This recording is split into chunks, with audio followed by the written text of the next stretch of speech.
Hi, Laura. How are Hello, you? I'm good. How are you? Fine, thank you. Thank you very much for accepting again. I'm sorry. Now I am all set. Perfect. Yeah, Thank you. no problem. Well, I'm going to present you. Um, Good morning, everyone. It's my pleasure to introduce Dr. Laura Waterman from the Barbara Davis Center for Diabetes at the University of Colorado. Dr. Waterman is an assistant professor of pediatrics and a pediatric endocrinologist whose clinical and research interests focus of type 1 diabetes, obesity, diabetes technology, and the transition from pediatric to adult diabetes care. She completed her pediatric endocrinology fellowship at the Barbara Davis Center and is currently pursuing a master's degree in clinical science.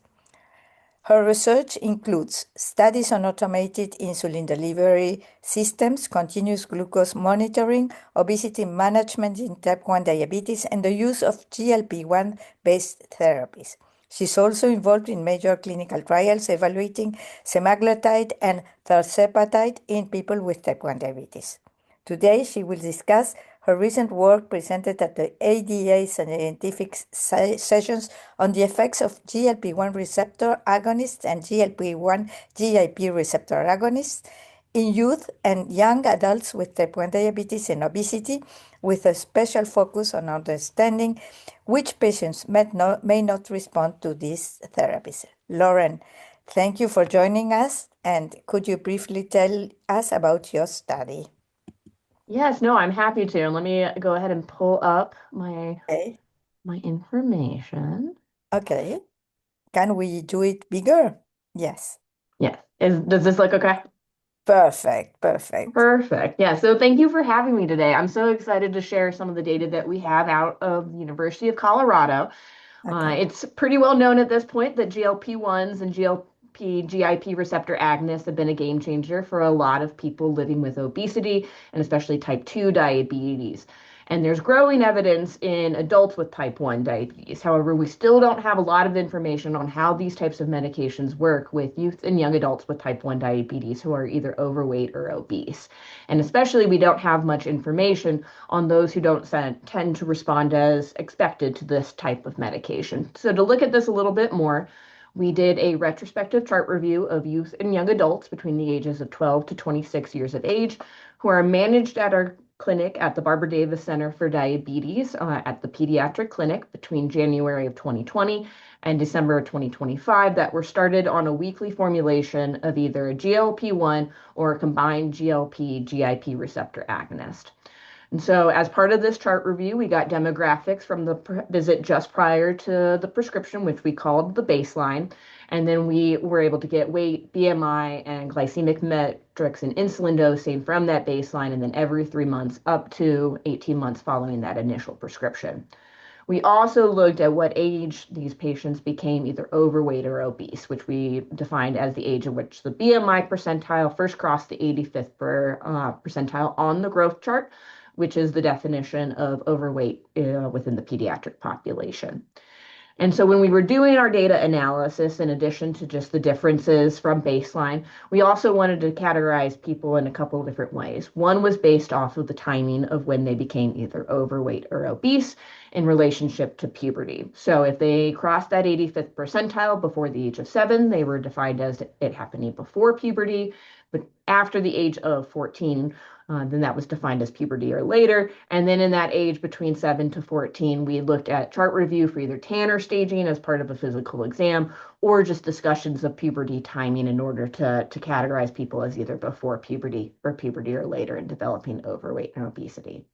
We also wanted to characterize people based off of their response to GLP-1s, whether or not they showed an appropriate response, which was defined as having weight loss of at least 5%, and or having an hemoglobin A1C improvement of 0.4% or more.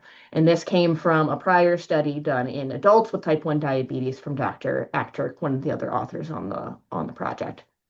And then we looked at outcomes between groups using t-tests for continuous variables and then chi-square tests for those categorical variables. So looking at kind of our overall sample, which is shown in table one, we had 48 people who were started on a weekly formulation of a GLP-1, GLP-GIP receptor agonist, either dulaglutide, semaglutide, or tirzepatide. And so for that overall sample, our average age was 18.6 years, although we had an age range between 12.1 and 25.7 years, with half of them being under the age of 18.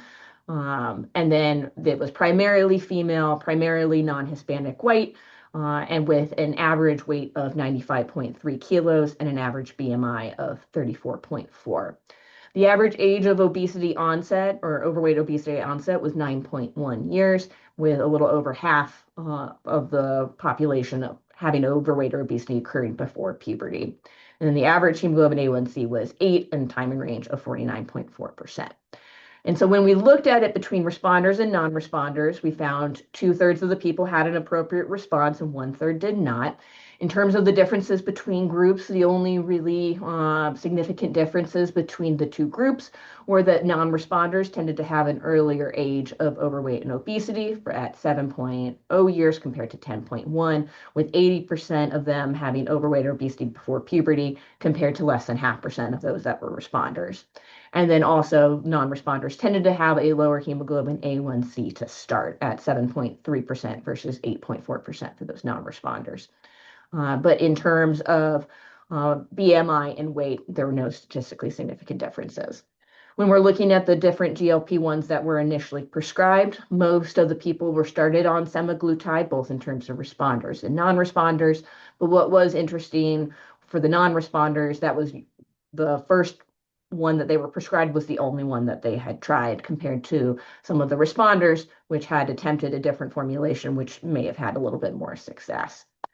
So when we're looking at those changes in the glycemic and weight outcomes, both for the overall sample and then looking at the responders versus non-responders, uh, pretty much for the entire sample, there were significant improvements in hemoglobin A1C, time in range, total daily dose, and both absolute weight and also percent weight loss.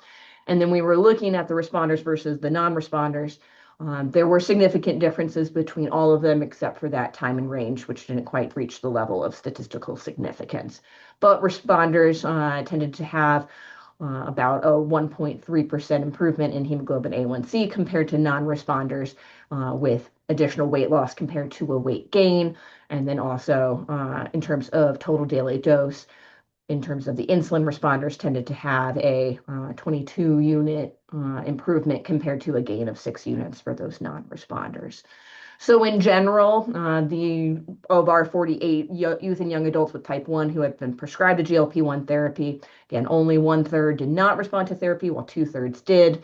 Non-responders tended to have earlier overweight and obesity development, especially prior to puberty, have a lower hemoglobin A1C at baseline, and only had tried one formulation of the GLP-1. Um, and so while these do show promise in youth and young adults with type 1 diabetes, they are not uniformly effective. And so in order to study this a little bit more, especially since for some of our non-responders where they may not have responded as well to the medications as others, we wanted to see kind of how they would compare to people who were not on a GLP-1 therapy at all.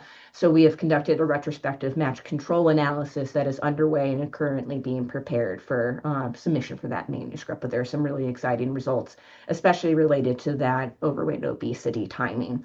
But no matter what, we do need prospective trials in this population before we have routine use, looking both at how effective it is, but also on how well tolerated these medications are. As we need to kind of find a little bit more information before widespread use, but this data so far is very, very promising. Well, excellent work. I like it a lot, and I think it's very promising what you are doing. I'm going to ask you some questions. The first one is one, why did you choose the composite definition of at least a for the response for 5% weight loss and or 0.4% reduction in A1C? Is this a general definition you use? So it came from Dr. Achter's other studies within the type 1 population kind of in prior retrospective analysis. A lot of people do it a little bit different ways. There is a different one kind of going on with the currently with the adjust study, but we wanted kind of an easier definition, so we went with what had previously been used.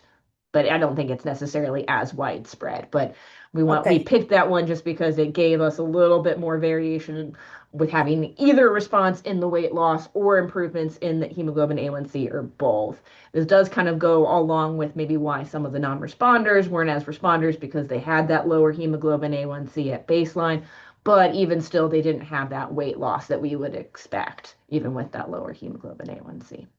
Okay. And do you think that early onset obesity reflects a different biological phenotype?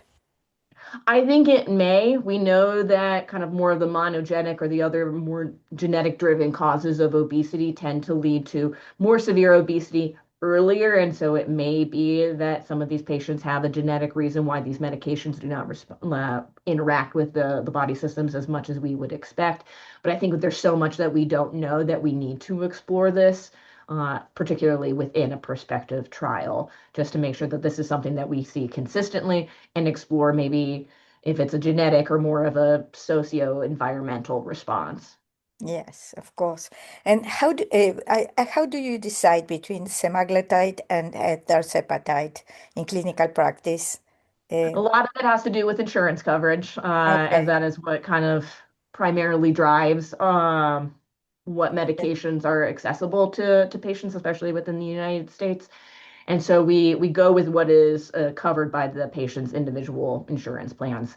Thankfully, here in Colorado, even our publicly insured patients do now have the option of starting on tirzepatide. And so semaglutide and tirzepatide are both becoming a little bit more commonly prescribed within our clinic. But a lot of it is just what is going to be covered because otherwise it can be several $100s a month. Oh, okay. And then do you routinely reduce insulin doses when starting with GLP-1?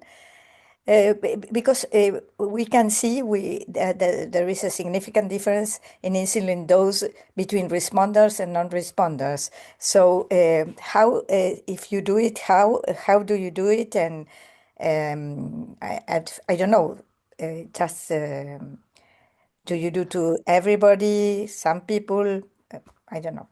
Yeah, it's a great question and one that we're kind of trying to figure out because you're right in terms of people who are starting on these types of medications tend to have improvements in their insulin sensitivity. And so most of that total daily dose improvement actually came from reductions in how much people were receiving for their bolus insulin.